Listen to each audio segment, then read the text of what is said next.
जय श्री कृष्ण भक्तजनों। माघ मास महात्मा अध्याय 13। हमने आगे के अध्याय में श्रवण किया है कुंडल विकुंडल और हिमकुंड वाले में। अभी ये जो वार्ता हो रही है विष्णुदूत और विकुंडल के बारे में हो रही।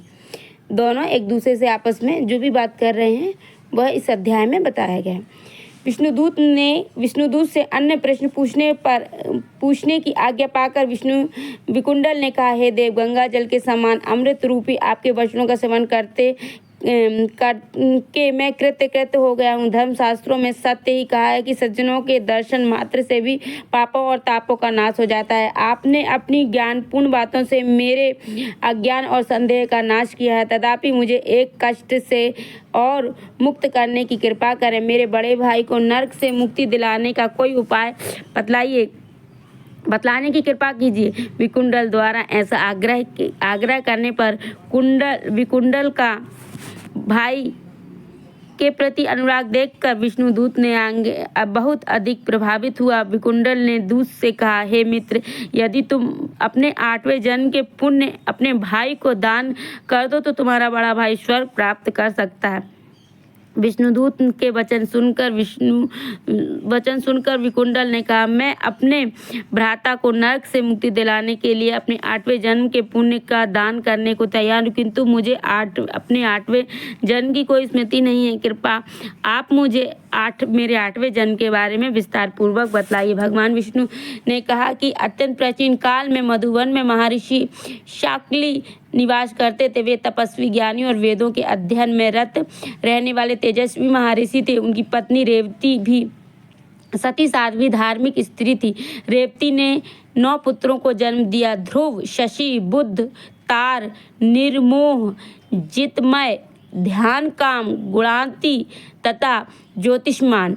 महर्षि के 4 पुत्र ध्रुव, शशि, बुध, तार तथा अंतिम पुत्र ज्योतिष्मान, यह 5 ही अग्निहोमी थे। ये 5 ही पूर्ण धार्मिक रूप से गृहस्थ धर्म में जीवन व्यतीत करते थे। महर्षि शाक्ली के शेष 4 पुत्र निर्मोह, जितमाय, ध्यान काम तथा गुणाती गृहस्थ धर्म में विरक्त पूर्ण सन्यासी थे।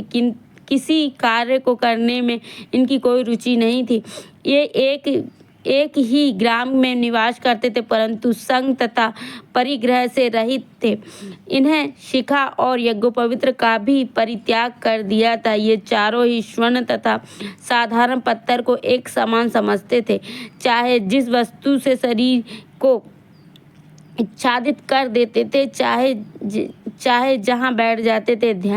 संध्या काल में अपने घर आकर ये चारों ब्रह्मा के चिंतन में लीन हो जाया करते थे। इन्हें निद्रा तथा क्षुधा को भी अपने अधीन कर लिया था। मतलब इन्हें नींद भी नहीं आती थी और भूख भी नहीं लगती थी। ये समस्त संसार को विष्णु रूप देखते थे तथा मौन रहकर भूमंडल पर विचरण करते रहते। इन्हें काम, क्रोध, लोभ, मोह तथा अहंकार इत्यादि को जीत लिया था। सांसारिक भोगों को त्याग कर अपने मन सहित समस्त इंद्रियों को वश में कर रखा था। इस प्रकार ये चारों भाई पूर्णतः वीतरागी जीवन व्यतीत कर रहे थे। उस समय तुम मत्स्य देश में निवास करते थे। एक दिन मध्यकाल में क्षुधा तथा तृष्णा से पीड़ित ये चारों योगीजन तुम्हारे यहाँ आए। देखिए, इन लोगों ने सब अपने भूख और प्यास को अपने बस में कर लिया था, मगर फिर भी जब कभी कभी भगवान को लीला करनी रहती है तो ये इस तरीके के या किसी के ऊपर उपकार करना रहता है तो भगवान इनसे इस तरह की लीलाएं करा देते हैं। अपने घर के आंगन में इन योगियों को देखकर तुमने अत्यंत गदगद होकर इनका स्वागत किया। अपने श्रद्धा पूर्वक इनके चरणों को स्पर्श करके मधुर वाणी से निवेदन किया, हे महात्मा ने, आपके दर्शन पाकर आज मेरा जन्म और जीवन दोनों ही सफल हो गए हैं। आपके दर्शन ईश्वर के दर्शन के ही समान हैं। इसके बाद तुमने इनके चरणोदक धोकर चरणोदक को सिर पर धारण किया।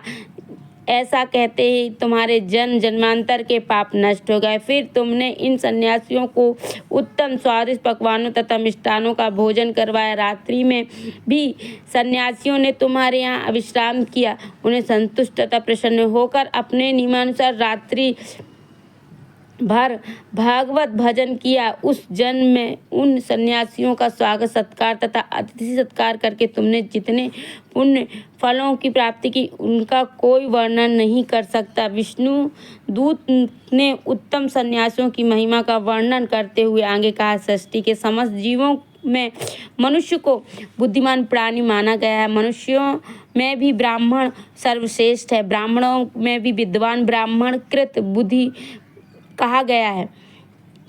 कृत बुद्धियों में क्रिया करने वालों को श्रेष्ठ, ब्राह्मणवादियों को सर्वश्रेष्ठ कहा गया है। ब्राह्मणवादी तीनों लोकों में श्रेष्ठ माने गए हैं, अतः एवं इनकी पूजा करना प्रत्येक मनुष्य का कर्तव्य है।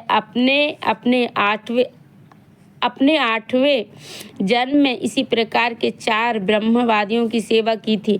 विष्णुदूत की ये बातें सुनकर विकुंडल ने उसी समय अपने 8वें जन्म से संचित पुण्यों को अपने बड़े भाई को दान कर दिया। इससे उनके श्रेष्ठ भ्राता को तत्काल नरक से मुक्ति मिल गई और विकुंडल भी विकुंडल के निकट आ गया। उन दोनों भाइयों पर देवताओं ने पुष्प वृष्टि की तथा विष्णुदूत ने उन्हें स्वर्ग पहुंचाने के पश्चात दोनों भ्राताओं द्वारा पूजित होकर विष्णु लोक को लौट गया। हे राजन, जो श्राता श्रद्धा भक्ति पूर्वक इस कथा का पठन पाठन अथवा श्रवण करता है, वह भी निष्पाप होकर सहस्त्र गोदान के पुण्य का फल प्राप्त होता है। इति पद्म पुराणे माघ महात्म्य 13वां अध्याय समाप्त। हिमकुंडल, विकुंडल और कुंडल ये तीनों की कथाएं मेरे हिसाब से 7 या 6 अध्याय से स्टार्ट है। अगर आप और कुछ भी नहीं सुनना चाहते तो 6, 7, 8, 9, 10, 11, 12, 13 5 अध्यायों में 6 अध्याय में इनकी सारी समस्त वार्तालाप जो भी है अध्ययन आप जरूर कीजिएगा, जरूर सुनिएगा। इससे आपको अवश्य पुण्य फल की प्राप्ति होगी। बोलो जय श्री हरिनारायण विष्णु भगवान की जय, माता लक्ष्मी की जय, राधा रमन लाल की जय, बाल गोपाल कृष्ण की जय, शालिग्राम तुलसी मैया की जय। मिलते हैं आपसे अगले अध्याय में, जब तक जय श्री कृष्ण।